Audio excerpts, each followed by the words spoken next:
Good morning সবাইকে। আজকে সকাল সকাল ঘুম থেকে উঠেই বাজার করতে চলে গেলাম। বৃষ্টি পড়ছে না, তাই তাড়াতাড়ি বাজার করে আনি।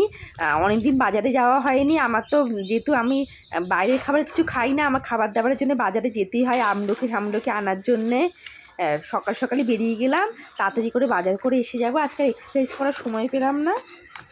বাইরে বৃষ্টি হলে ভালোই লাগে, কিন্তু রাস্তাঘাট এত কাদা চ্যাপচ্যাপে করে, কেমন জানি একটু করে, মনটাও ভালো লাগে না বেশি বৃষ্টি হলে। এক দুদিন ঠিক আছে, কিন্তু খুব বেশি কন্টিনিউয়াস বৃষ্টি হলে ভালো লাগে না। তাড়াতাড়ি তাই বাজার করে নিয়ে ঢুকে যাই, বৃষ্টি শুরু হওয়ার আগেই ঢুকে যাই। আমার বাড়ি থেকে বাজার খুব বেশি দূরে না, একটা টোটো ধরলেই বাজারে চলে যাওয়া যায়, বাজার পৌঁছে যায়।